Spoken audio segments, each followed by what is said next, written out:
Hello et bienvenue dans une nouvelle vidéo. Aujourd'hui, comme chaque vendredi, on va faire une petite partie de deviner la palette de fard à paupières. Comme chaque fois, un petit rappel des règles. J'ai utilisé aujourd'hui une palette de fard à paupières bien particulière. Dans un premier temps, je vais vous montrer les teintes de la palette que j'ai utilisée pour créer ce look. Dans un deuxième temps, je vais vous montrer le reste de teintes qui sont présentes dans la palette mais pas sur mes paupières. Le but étant pour vous de deviner le plus rapidement possible de quelle palette il s'agit. Voilà donc dans un premier temps les 8 teintes que j'ai utilisées aujourd'hui sur mes paupières. Il y en a donc 5 mat et 3 métalliques. Je vais donc commencer par cette teinte mauve que j'ai bien estompée. J'ai mis de façon un petit peu pas très précise on va dire et plutôt floue pour me servir un petit peu de base. Donc dans le creux de paupière au-dessus et en l'étirant un peu. J'ai pris cette teinte qui est légèrement plus froide et plus taupe pour continuer à estomper la première teinte correctement, surtout ici vers le dessus du sourcil. J'ai utilisé cette teinte mauve et là je me suis plus focalisée sur le creux de paupière, toujours en l'étirant un petit peu et en le ramenant un peu vers l'intérieur mais pas trop vers l'intérieur non plus.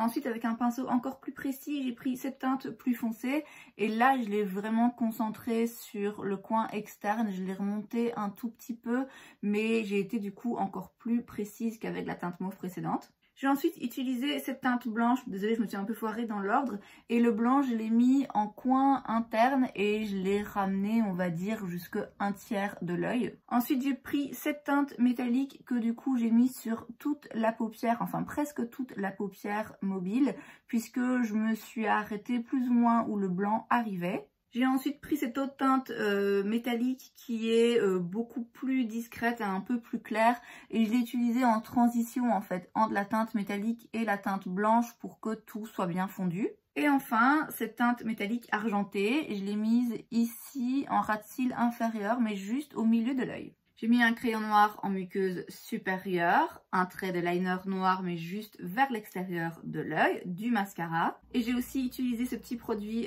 Twin Flames de chez Vanessa Myricks dans la teinte Bay que j'ai mis juste là vers le coin interne. Et voilà donc ce que le look final donne. Et voilà le reste des teintes disponibles. Donc la première est ici. Et la dernière est juste là. Il y a donc 17 autres teintes, ce qui amène cette palette à un total de 25 teintes. Voici donc l'harmonie de couleurs de la palette dans son intégralité. On a 10 fards mat, on a aussi 3 fards sequins mais avec des intensités différentes. Donc ici c'est un fard sequin dans lequel on voit vraiment bien, enfin peut-être pas la caméra mais on voit bien les petites paillettes. Après il y en a d'autres, ces deux-ci où c'est beaucoup plus discret, ce qui en fait finalement presque des fards mat. Donc disons 14 fards mat, donc quelques sequins. 11 fards métalliques, pareil, hein, avec des intensités différentes. On le voit ne fût-ce que dans les deux que j'ai utilisés aujourd'hui sur mes paupières. Et un fard qui est en fait des paillettes pressées qui se trouve juste ici. Bon là j'ai quand même l'impression que c'est un peu facile. Donc c'est une grande palette de 25 fards, une harmonie de couleurs très mauve. Et pour vous donner un indice supplémentaire, j'ai rien galéré parce que ce sont en réalité des pigments pressés. Alors est-ce que vous avez réussi à trouver de quelle palette il s'agit ? La palette que j'ai utilisée aujourd'hui pour créer ce look, c'est la Norvina Volume 5. Et voilà donc à quoi elle ressemble à l'intérieur. Donc harmonie de couleurs très mauve, on l'a vu, hein, jusque dans le packaging. C'est une palette donc avec 25 fards qui est très grande, qui a aussi un grand miroir si ça vous intéresse. Cette palette m'avait beaucoup plu à sa sortie, c'est vrai que les couleurs sont vraiment très jolies. Mais de base, c'est pas le genre de palette que j'aurais cru acheter parce que... déjà elle coûte je pense 70 €, donc c'est pas donné. Et en plus de ça, c'est des pigments pressés. Et cette palette ainsi que les autres dans la gamme Norvina chez ABH est réputée pour être quand même un petit peu compliquée à travailler. Comme c'est des pigments pressés et qui sont très pigmentés, ça peut parfois faire des trous et des taches. Faut vraiment s'armer de patience. C'est pas le genre de palette qu'on va recommander à des novices en make-up. J'ai finalement acheté cette palette pour la simple et bonne raison qu'elle était soldée chez Beauty Bay, mais elle était bien soldée. Je me demande si c'était pas 50%, quelque chose comme ça. Enfin, c'était une bonne promotion sur cette palette.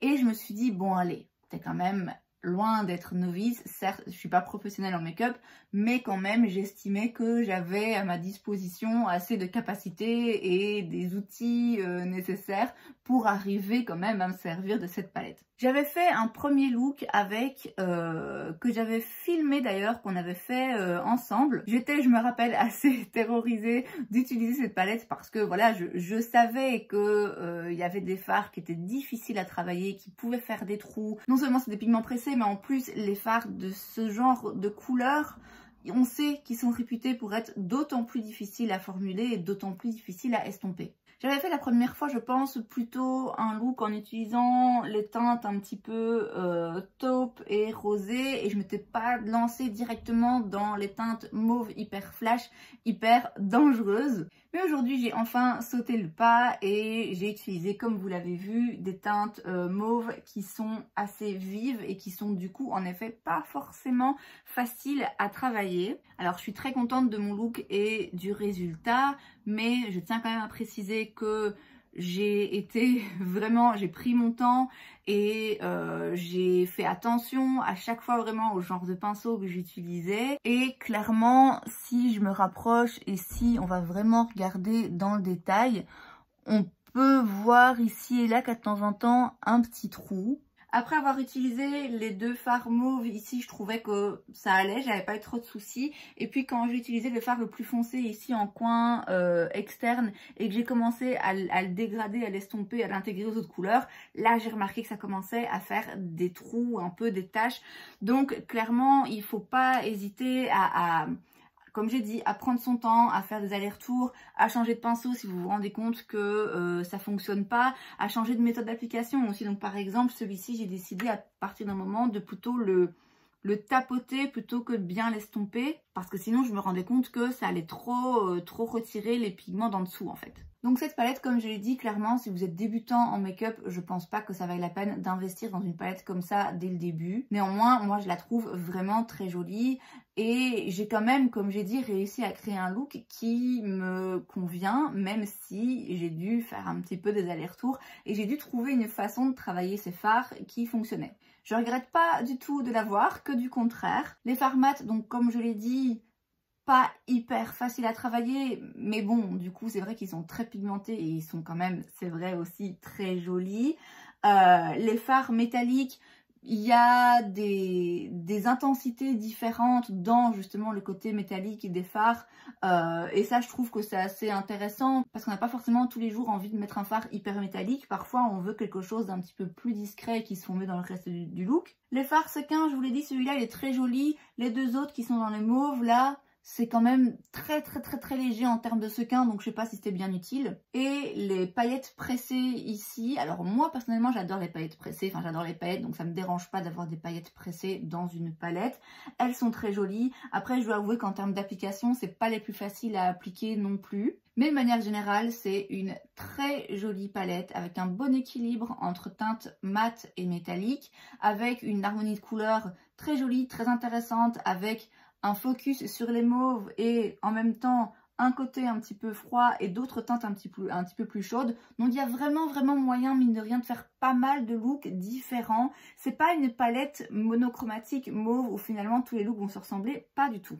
Est-ce que je vous recommande cette palette? Oui, mais comme j'ai dit, à deux conditions. La première, que vous soyez un petit peu expérimenté avec le make-up. Si vous débutez, je pense que ça vaut pas la peine.